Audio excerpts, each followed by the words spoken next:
The results in your life are a measure of your habits.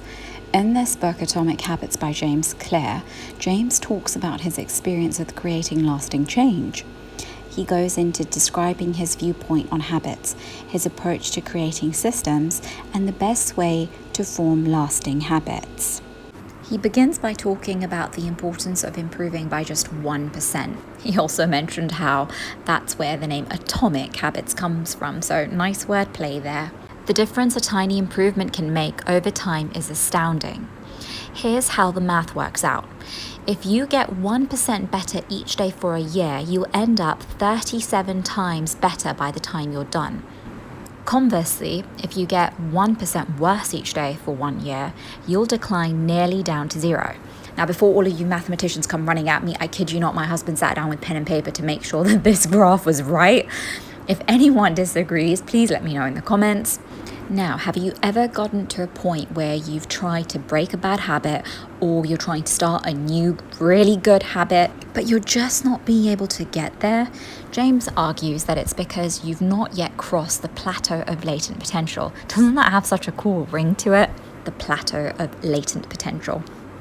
Anyhow, he goes on to explain that it has nothing to do with your ability not to improve. Progress isn't linear. The tiniest improvements, if consistently applied, realize their moment of breakthrough. The work is never wasted. It's simply stored. He goes on to explain that when you're trying to achieve a certain result or a certain outcome, it doesn't necessarily come down to the goal that you set yourself. It actually comes down to the systems that you have in place. He says that goals are about the results you want to achieve. Systems are about the processes that lead to those results.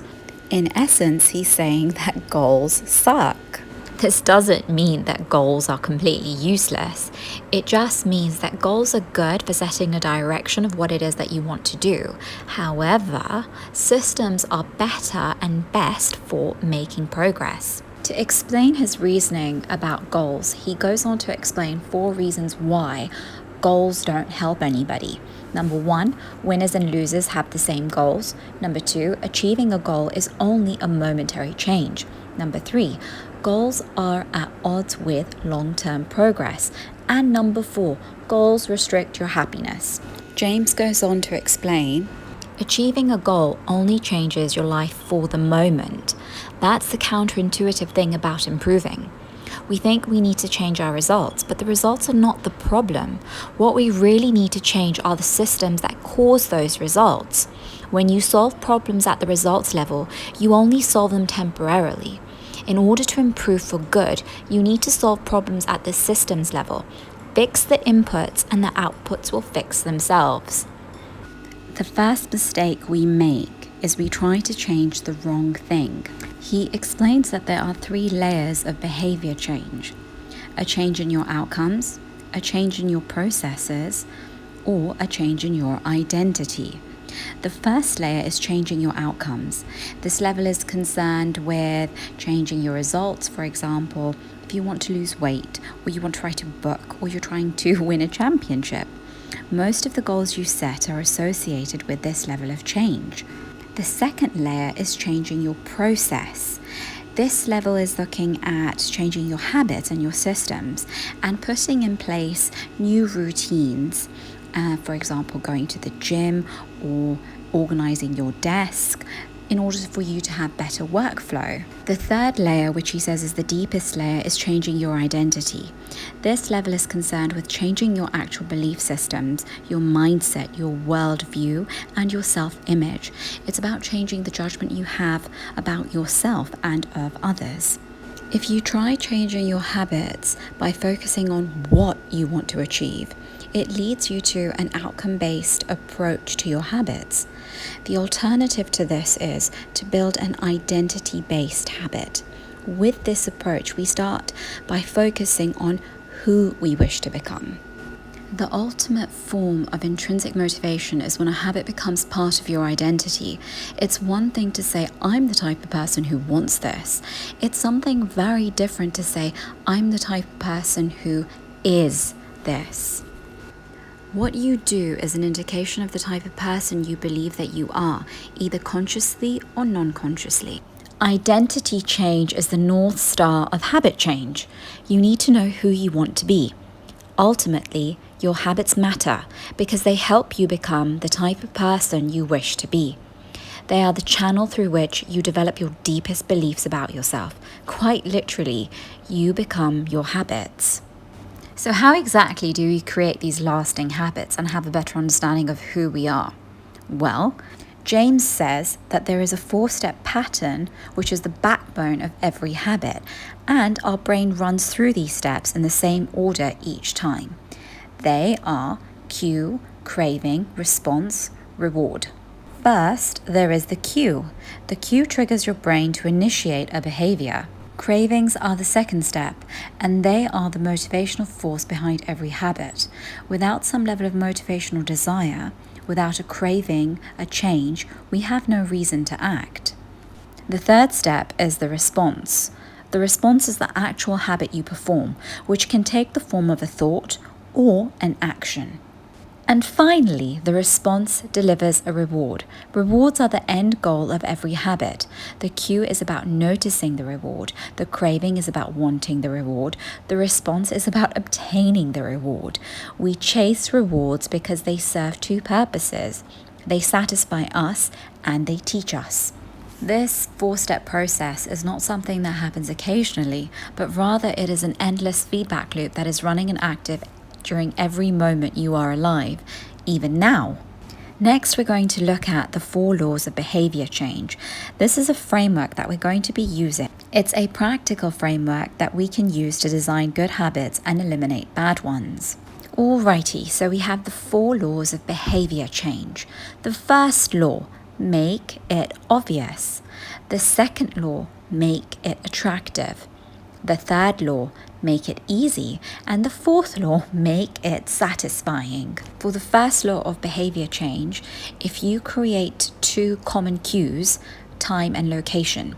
So what you need to do is pair your new habit with a specific time and a location and be very precise. Another great technique that James talks about is habit stacking, in which you pair a new habit with a current existing habit. He also suggests catering your environment to your new habit. The second law of behavior change is make it attractive. The more attractive an opportunity is, the more likely it is to become habit forming. Habits are a dopamine-driven feedback loop. When dopamine rises, so does our motivation to act. The third law of behavior change is make it easy. The most effective form of learning is practice, not planning. Focus on taking action, not being in motion. Habit formation is the process by which a behavior becomes progressively more automatic through repetition. In practice, it doesn't really matter how long it takes for a habit to become automatic. What matters is that you take the actions you need to make progress. Whether an action is fully automatic is of less importance. And finally, we have the 4th law of behavior change, make it satisfying. We are more likely to repeat a behavior when the experience is satisfying. The human brain evolved to prioritize immediate rewards over delayed rewards. Pleasure teaches your brain that a behavior is worth remembering and repeating. The first 3 laws of behavior change, make it obvious, make it attractive, and make it easy, increase the odds that a behavior will be performed this time. The 4th law of behavior change, make it satisfying, increases the odds that a behavior will be repeated next time. Atomic Habits is filled with so many gems of information. He has written this book articulately, precisely. He gives you case studies, multiple case studies, backs up everything with examples, and it's absolutely amazing. One more question that he poses in the book is, how can we design a world where it's easy to do what's right? Redesign your life so the actions that matter most are also the actions that are easiest to do. The culture we live in determines which behaviors are attractive to us. We tend to adopt habits that are praised and approved of by our culture because we have a strong desire to fit in and belong to the tribe. We tend to imitate the habits of 3 social groups. So one could be friends and family, the second is that of many, as in a tribe, and the third is the powerful, those with status and prestige. One of the most effective things you can do to build better habits is to join a culture where, number one, your desired behavior is the normal behavior, and number two, you already have something in common with the group. Additionally, if you want to master a habit, the key is to start with repetition, not perfection. You don't need to map out every feature of a new habit, you just need to practice. Habit formation is the process by which a behavior becomes progressively more automatic through repetition. The more you repeat an activity, the more the structure of your brain changes to become more efficient at that activity. Neuroscientists call this long-term potentiation. I know it's another one of those words, but hey-ho, I really love them. Anyhow, it's called long-term potentiation, which refers to the strengthening of connections between neurons in the brain based on recent patterns of activity. Repeating a habit leads to clear physical changes in the brain. And finally, one of the last things that James leaves us with is the 2-minute rule. So habits can be completed in a few seconds, but continue to impact your behavior for minutes or hours afterwards. Many habits occur at decisive moments, choices that are like a fork in the road and either send you in the direction of a productive day or an unproductive one. The 2-minute rule states when you start a new habit, it should take less than 2 minutes to do. You'll find that nearly any habit can be scaled down into a 2-minute version. For example, say you decide you want to read more, read before bed each night, that becomes read 1 page. Say you want to do exercise, and instead of going to, I'm going to do 30 minutes of a workout, just take your workout mat out. Simplify the process for yourself. The point is not to do one thing. The point is to master the habit of showing up. The truth is, a habit must be established before it can be improved. So focus on showing up for yourself. A new habit should not feel like a challenge. The actions that follow can be challenging, but the first 2 minutes should be easy. What you want is a gateway habit that naturally leads you down a more productive path. I really hope you derived some value from this. I found this book absolutely amazing. I've highlighted almost every single page. It's very easy to read, very easy to understand. It has activities for you to do as well. I highly recommend reading it. Thank you again for sticking with me and listening to this.